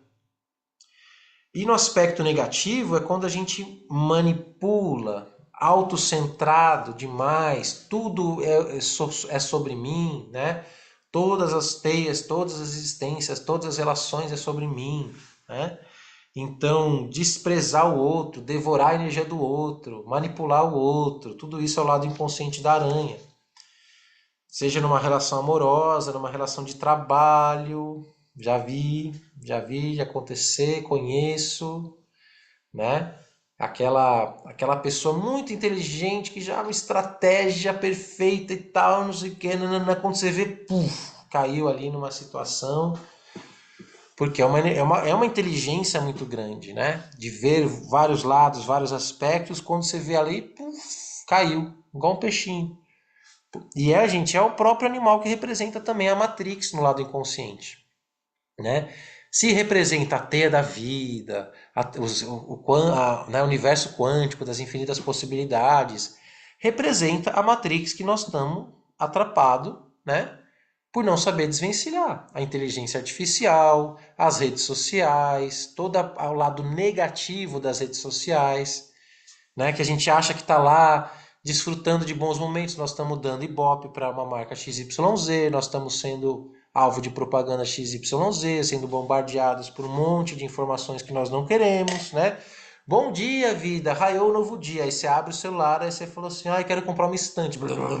Estante, estante, estante, estante. Isso é o quê? É a teia, né? É a conexão, excesso de conexão, invasão de privacidade. Caímos igual um patinho bonitinho, né? Nesse animal devorador. Qual é a consciência por trás dessa máquina, né? Que consciência é essa que nos invade, né? E que Matrix é essa que a gente se envolveu de tal ponto que a gente está no chuveiro, a gente está lá e volta nessa teia. Então, gente, é o lado negativo, o lado inconsciente da aranha. Nós estamos, assim, vivendo exatamente nesse exato momento essa grande vitória do lado inconsciente da aranha em muitos aspectos, mas também estamos vivendo o lado positivo da aranha em muitos aspectos. Por quê? Ao acessarmos a consciência, ao nos libertarmos e nos considerarmos seres co-criadores da realidade, etc, etc, etc, a gente aprende a surfar na Matrix sem ser vítima da Matrix. Esse é o nosso grande objetivo. Como é que eu desfruto de todo o criado, de toda a criação, sem ser vítima dessa criação? Como é que eu aprendo, né, a caminhar na ilusão, sabendo que eu não sou a ilusão, mas que eu caminho nela? Estamos no mundo manifesto, mas eu não sou o mundo manifesto. Estamos na matéria, mas eu não sou a matéria. Eu sou um espírito vivendo uma experiência material, né? A gente podia filosofar um pouco mais e mais profundo. Mas é um grande animal, assim, para nos ensinar tudo sobre isso, né? Como que a gente acessa o aspecto luminoso e não o lado inconsciente dessa aranha devoradora, que é a própria Matrix que nós estamos vivendo. Ufa! Alguém quer falar alguma coisa sobre a aranha? Fazer alguma pergunta? Já já a gente vai subir, né? Agora sim o beija-flor, mas eu quero dar uma respirada, ver se alguém quer perguntar alguma coisa.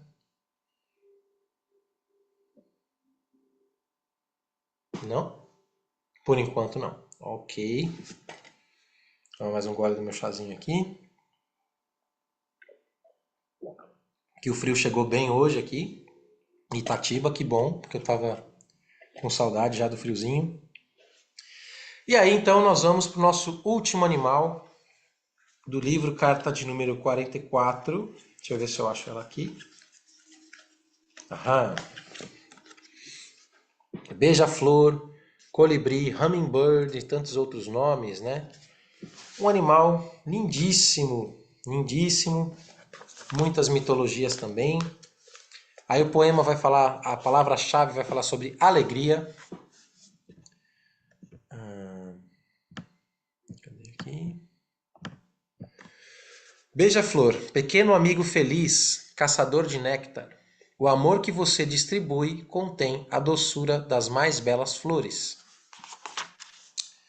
Então, ela fala assim, né? O beija-flor tem ligação com a religião da veste fantasma que afirma que uma certa dança ritual corretamente executada é capaz de eliminar a presença do homem branco e propiciar o retorno dos animais por ele exterminados, o que significaria também a volta da felicidade para o povo original, os indígenas. Então aqui tem uma tradução meio ruim, né? Que ele está falando aqui da veste fantasma. Na verdade está falando do plano invisível, né? Desse mundo. Então a conexão com a religião do invisível, né? Com as regras, com as leis universais, que vai ajudar a gente a trazer de volta o equilíbrio, né? Então não é bem exatamente como está escrito aqui, esse primeiro parágrafo, né?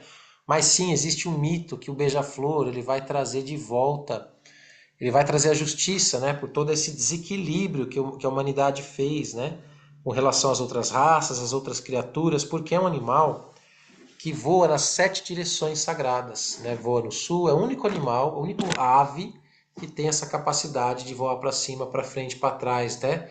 Então é um animal que tem essa liberdade e também é muito representado como mensageiro dos espíritos, mensageiro do outro mundo.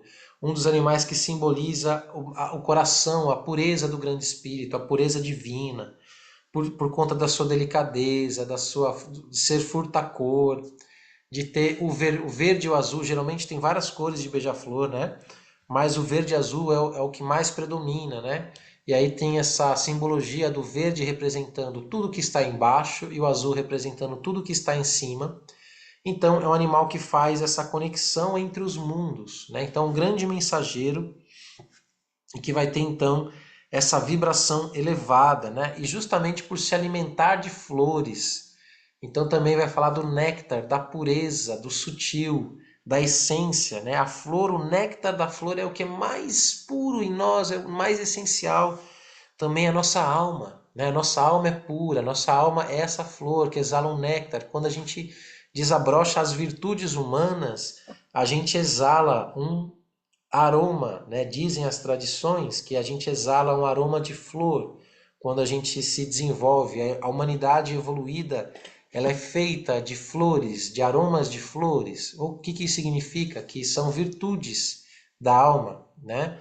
Virtudes essenciais de pureza, de alegria, de beleza, de harmonia. Tudo isso são as representações do beija-flor. As flores amam o beija-flor porque sabem que o ato de sugar o néctar está relacionado com o processo reprodutivo das flores, colaborando para a reprodução das espécies, então ele também tem essa dimensão ecológica muito importante. E aí, né, diz que o grande espírito criou o beija-flor diferente porque ele tem essa capacidade, então, de voar em todas as direções, como eu já falei, e as suas penas, né, ela está muito ligado, né, a sortilégios de amor. Então, muito, né, as tradições ancestrais têm essa relação também do beija-flor como um animal do coração, né? Um animal que vai falar da pureza, da doçura, do mel, do amor, da paixão também, desse amor, não amor incondicional, mas o amor romântico também. Sua mensagem de que um coração aberto e amoroso, né, você vai poder degustar o néctar e a bem-aventurança da vida. Também tem esse aspecto de, né, um dia cinza não é um dia de beija-flores, né? Um dia de beija-flores é um dia de sol, um dia de vida, dia de flores. Então tem todo esse aspecto da bem-aventurança.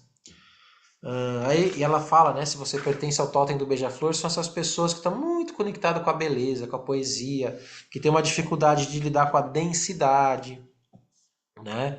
Que são pessoas muito livres, porque o beija-flor é um animal muito livre, você não consegue ter um beija-flor em gaiola, senão ele morre, isso é bem interessante, né? Se ele não voar, ele morre, né? Ele precisa estar em movimento para ele poder sobreviver.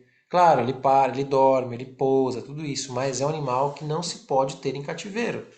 Senão ia ter, né? Porque o ser humano, do jeito que é, ia ter, mas só não tem porque morre, né?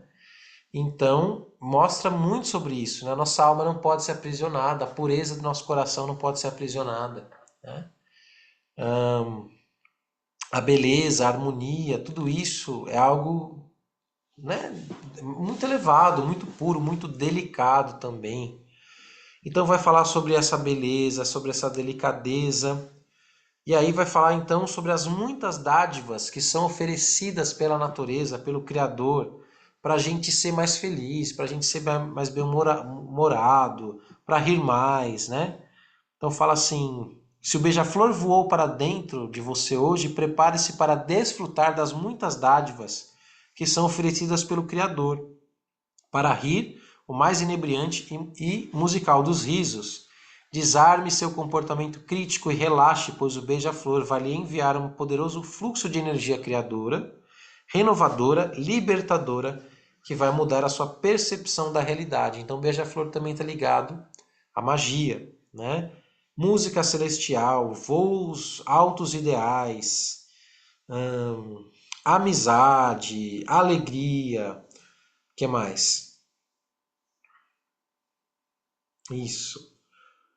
Então, esse prazer de viver também está muito ligado a isso, né? Esse prazer, essa alegria de viver mesmo, que é sutil, que é doce, que é pura, né? Na tradição andina, o beija-flor ele é um dos animais que também representa, que pode aparecer na cruz andina, né? O beija-flor também, o guerreiro beija-flor é o guerreiro do coração, também já ouvi essas mitologias. E aí na posição contrária, ou seja, no lado inconsciente, vai falar tudo isso, coração fechado, incapacidade de perceber a magia da vida, de cometer crueldades contra a natureza, contra si mesmo, contra alguém, ficar muito depressivo, não olhar para, né, não se abrir para a alegria de viver, ver a vida em preto e branco, porque ele tem toda essa coisa colorida, furta-cor. Que mais? Ixi, começar a sair, né, do cerne do seu sofrimento para descobrir a felicidade. Então, animal que representa a felicidade também. Liberdade, felicidade, alegria, amor. Então, ela fecha, olha que bonito, né, o livro com o beija-flor, porque muito provavelmente ela entende, sente que ele é um dos animais de mais alta frequência, né, de frequência mais elevada. Ela não teria escolhido à toa fechar com beija-flor, né, justamente porque é um animal que voa nas 7 direções sagradas. A Jamie Sams tem uma relação muito forte com os 7 caminhos de iniciação, né, que vai falar, então, que quem leu Dançando os Sonhos, né, o sexto caminho é a direção de cima, não, o quinto caminho é a direção de baixo, o sexto caminho é a direção de cima, e o sétimo caminho é a própria direção do coração, da eternidade, né? Então o beija-flor ele carrega tudo isso dentro de si, né? Essa capacidade de estar no centro do seu próprio destino. Então ele representa aí o sétimo caminho também, tá? E assim concluímos o nosso livro, né, as 44 cartas. E foi uma linda jornada. Agradeço todo mundo mais uma vez aqui, né, pelo carinho, pela presença, pela audiência. E a gente segue aqui. Agora eu vou abrir para a gente conversar um pouquinho, né? E vou dar um intervalo de 5 minutinhos. Eu prometi que a gente vai fazer uma leitura para quem estiver online e quiser, né? Eu vou aqui fazer uma jogada oracular para quem estiver online comigo aqui, para a gente fazer enfim, fazer um estudo aqui mais direcionado, mais pessoal desses animais, ok? Então, intervalinho aqui de 5 minutos. Agora no meu relógio aqui são 9 horas. Eu volto aqui umas 9h05, 9h06, já estou de volta para a gente seguir com a leitura oracular. Yahoo, até já. Então, alguém gostaria de fazer algum comentário, alguma pergunta?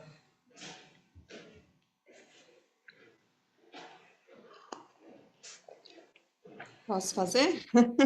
Pode? Então, eu vou comentar de dois animais. A aranha, no ano passado, na Dança da Águia, chegou lá no quarto, tinha aranha lá, né? E, e daí, né, só mulheres no quarto, que eu estava no albergue, né? E daí aquela aranha movimentou o quarto, assim, né? Tipo, tirar, deslocar a aranha e tal, não sei o quê. E eu fiquei muito impressionada com isso, né? Daí quando eu fui dormir, nossa, eu sonhava com muitas aranhas, muitas, muitas, muitas aranhas, era aranha de tudo que era tamanho, parecia aquela coisa do aracnídeo, assim, né? E aquilo foi assustador, assim, né? Eu até lembro que eu dei um comando, ai, não, se continuar assim, eu continuar sonhando assim, eu não vou dar conta disso, né? Eu dei um comando, não posso continuar sonhando com a aranha desse jeito, senão eu não vou dar conta. E no outro dia entrou a aranha de novo dentro do quarto, né? Aconteceu até uma situação lá no quarto, porque eu também tentei tirar a aranha do quarto com cuidado e coisas assim, ser totalmente, né, inexperiente nisso, né? E muitos desafios tinha lá para mim naquele momento, né? Então, eu acho que estava muito ligada a meus medos naquele momento ali, sabe? Muitas relações novas, contatos novos ali, né? Então, naquele momento ali, realmente era uma coisa que parecia assustadora, assim, né? Porque foi uma viagem longa para mim, que nunca tinha saído para um lugar tão longe, né? Sozinha, entre aspas, né? Mas, tipo, né? Sem ninguém, alguém tão conhecido assim meu. E foram muitas relações novas ali naquele momento. Só que uma coisa que eu achei interessante foi eu ter dado o comando de não sonhar, e eu não sonhei mais depois disso. Não, e eu estava numa época que eu estava sonhando muito, assim, eu estava lembrando muito dos meus sonhos, né? E naquela vez eu dei o comando, eu não sonhei de aranha, mas também não sonhei de mais nada. Tipo, ficou uma coisa assim, sabe? Eu até achei interessante essa parte, assim, do não sonhar com mais nada, né? E o outro que eu queria compartilhar é sobre o beija-flor, né? Quando eu entrei, o clã foi o clã do beija-flor, eu tenho um carinho muito especial por esse animal. E e ele sempre aparece, assim, né, em os momentos, assim, mostrando essa alegria, né? É muito lindo, assim, eu sinto, assim, quando ele para, principalmente na tua frente, assim, abre aquelas asas, meio que ele fala, eu tô aqui, né? É tão lindo. E uma vez eu estava no sítio e ele estava fazendo, um beija-flor estava fazendo um ninho, né? Nunca tinha visto ele fazendo um ninho, um beija-flor fazendo um ninho, e é tão lindo, é tão delicado, né? Porque ele vai tecendo aquele ninho, vai botando fiozinho por fiozinho, ele entra, ele experimenta aquele ninho, né? E ele é um ninho pequenininho, assim, é muito fofo. E depois que ele teve, né, eu não cheguei a acompanhar o processo todo, porque ele deixou o ovinho e tudo, depois ele abandona, né, o ninho, né? E eu ganhei de presente esse ninho, ele tá até aqui comigo, assim, a gente conseguiu pegar lá, eu ganhei de presente o ninho, então daí eu tenho ele aqui junto com o meu, aqui, ó. É o ninho do beija-flor. Ele é muito fofo. E é isso, é um animal que eu gosto muito. Quando eu tô mais para baixo, assim, gosto de chamar ele, assim, né, essa alegria. Inclusive no conselho, também numa das viagens de consciência, né, ele apareceu também, assim, senti... Eu não vi ele, porque eu estava de olho fechado, assim, mas eu senti as peninhas dele, assim, né, então foi muito gostoso, assim, ele passou pela gente ali também, muito bom. E era isso, queria compartilhar isso, que realmente é bem poderoso, né, essa medicina dos animais, assim, e agradecer também, né, pela oportunidade da gente estar fazendo esse livro aqui, né, na leitura aqui, agradecer muito, porque realmente, se a gente consegue se conectar de uma maneira mais aberta, realmente, né, mais, não com tantos regrinhas, né, que é o que eu gosto muito que o Gabriel fala, né, não usar esse oráculo do invertido de forma muito, né, mas sim como ensinamento, né, porque às vezes a gente fica naquele negócio, né, do bom e ruim, né, às vezes o que a gente julga que é ruim é muito bom, né? É um ensinamento e tanto. Se a gente tem um olhar para, né, compreender isso para além do que a gente costuma, né, rotular demais e não se abrir para isso, é maravilhoso. Aí é que vira as chavezinhas, eu acho, né? Vai virando aquelas chavezinhas e vai se encaixando tudo. Gratidão, mãe. Obrigada a todos.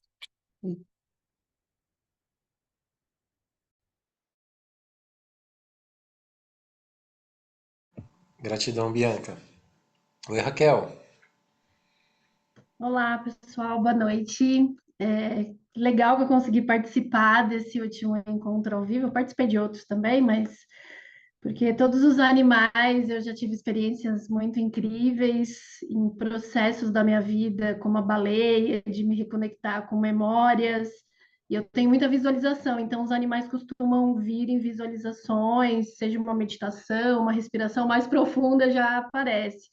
E aí eu quero compartilhar da medicina do morcego, que foi algo mais recente, no começo desse ano, e ela veio conectada com a carta da morte do xamã, então foi muito potente, porque saía a carta a morte do xamã, e aí depois saía do morcego. E aí, 3 meses seguidos, veio aparecendo essa carta, e foi um processo, assim, dolorido, né, de tem que liberar, então o morcego ele vem de uma maneira que a gente tem que realmente se abrir ali.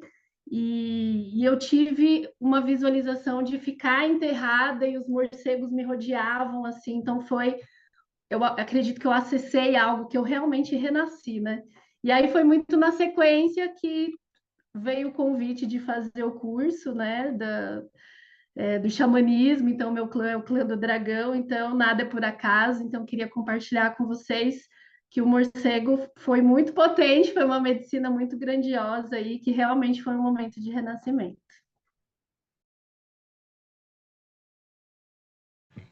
E arro, Raquel, gratidão. Mais alguém gostaria de... Oi, Fernanda. Oi, Gabriel, boa noite. Eu estou apanhando aqui do celular novo. Estamos vendo, quer dizer, percebe-se. Não consigo me aparecer, então acho que eu vou só comentar. Posso? Pode, fica tranquilo. A respeito do beija-flor, bom, eu teria muita coisa para falar de todos os animais, né? Mas tem um fato recente, né, que ficou na minha memória, porque os beija-flores eles estão muito presentes nos conselhos das anciãs das 13 luas, né? Então, assim, de várias maneiras, né? Mas no último conselho, eles entraram na sala, né? E, e eu percebi que eles estavam a trabalho, a serviço, né? Aí a colega quis colocá-los para fora, fez um esforço de retirar os beija-flores, e eles não quiseram sair de jeito nenhum. Eles ficaram, permaneceram lá o tempo inteiro, até a gente terminar o trabalho. E assim, quando eu estava terminando, né, que eu tive assim, um trabalho muito profundo, né, durante a música. Aí, quando terminou, o beija-flor resvalou meu braço, assim, antes de sair para fora. Achei muito interessante, porque eu falava assim para elas: eles estão trabalhando, eles são seres da natureza, eles vão saber entrar e sair, né? Tanto que na primeira reunião do conselho, teve um que entrou, ele fez a posição das 4 direções, depois ele foi no centro e depois ele saiu. E antes de sair, ele ainda deu uma voltinha assim, olhou para dentro, como quem disse: vocês estão me vendo aqui? E depois saiu. Então, assim, é muito interessante, é muito mágico essa interação com os animais.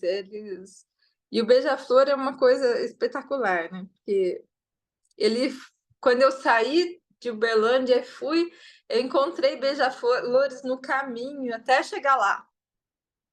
Aí, quando eu cheguei na primeira reunião, que eu fui fazer umas orações lá no jardim, eles estavam malucos, assim.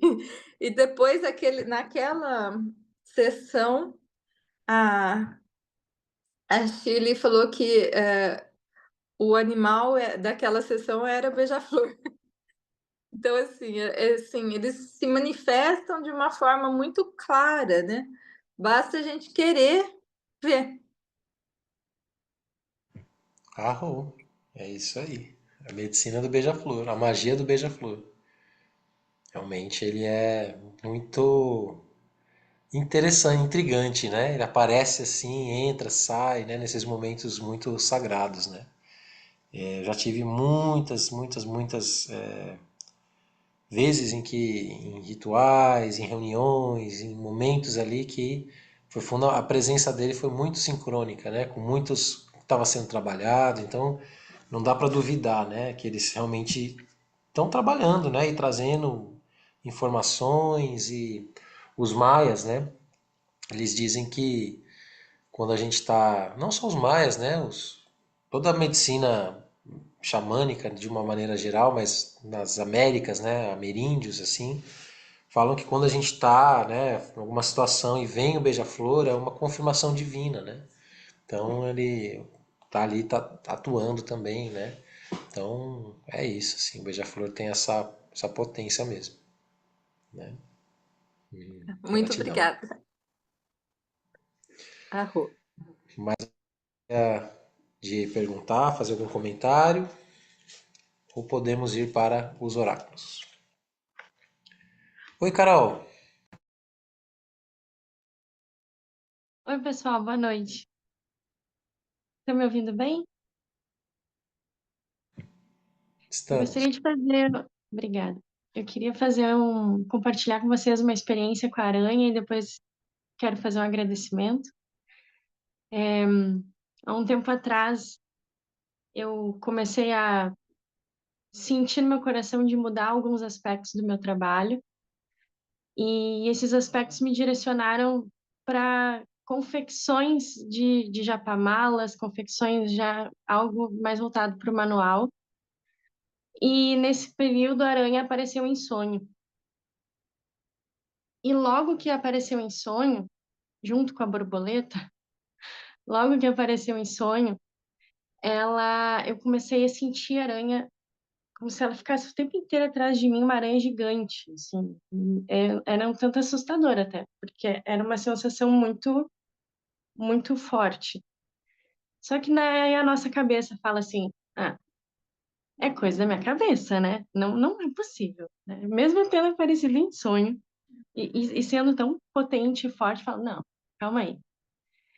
E aí, uma determinada noite, eu tinha um desses japamalas no meu altar aqui, e eu chego ali, um fio de aranha, uma aranha assim, bem em cima do japamala. E eu, tá bom, muito obrigada.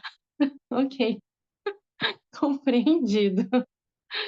E desde então ela fica muito, muito presente, é muito intenso, assim. Eu sinto, eu vejo, é algo muito intenso. E sobre o agradecimento, eu queria agradecer profundamente esse grupo, o Gabriel, e esse poder tão incrível dos animais. Eu sou muito fortemente conectada a eles. Eu sinto no meu coração que parte do meu sonho sagrado, grande parte do meu sonho sagrado, está conectada à força deles. E em momentos muito difíceis da minha vida, eles que mostram o caminho para mim. E eu sou mãe de um bebê de 1 ano, dentro desse grande rito de passagem que é a maternidade. Eu me vi em uma depressão, na qual eu estou em tratamento. E hoje eu considero como estamos finalizando as cartas xamânicas, mas eu também considero como uma finalização de um ciclo. Eu sinto que algo se abriu, os animais ancoraram suas medicinas, eu consequentemente me abri para acessar e receber. E aí já estou estudando Dançando o Sonho, daqui a pouco eu já vou lá para as cartas do Caminho Sagrado. E quero agradecer muito vocês, porque muitas curas aconteceram, muitas, muitas. Muito obrigada, Gabriel. Obrigada de coração. Gratidão, Carol. Gratidão por dividir seu processo com a gente. E que bom, né? Que bom que fomos uma boa companhia para você, né? E seguiremos sendo aí nos seus estudos, né? Maravilha. Arro. Oi, Juliana. Oi, Gabriel. Oi, pessoal. Bom, eu também quero agradecer porque eu acompanho esse grupo ainda assim, que nem todas as vezes ao vivo, mas eu acompanho pelo YouTube e desde a Dança com Sonho, assim, me acompanhou em muitos momentos e assim me senti muito tocada, não só pela história da Carol, mas todos vocês. É, e, e quando a finalização com o Beija-Flor eu me senti assim muito, né, porque nesse momento, né, eu já sabia que ele eh, significava alegria e toda esse conhecimento e todo esse saber que ela trouxe, né?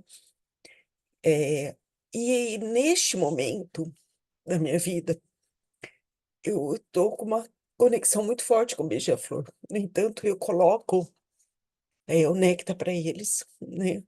Sim, todo dia eu tenho esse compromisso. E quando acaba a vasilhinha, eles vêm na minha janela pedindo, já sabe assim, e avisando, tipo, olha, acabou, você não vai colocar?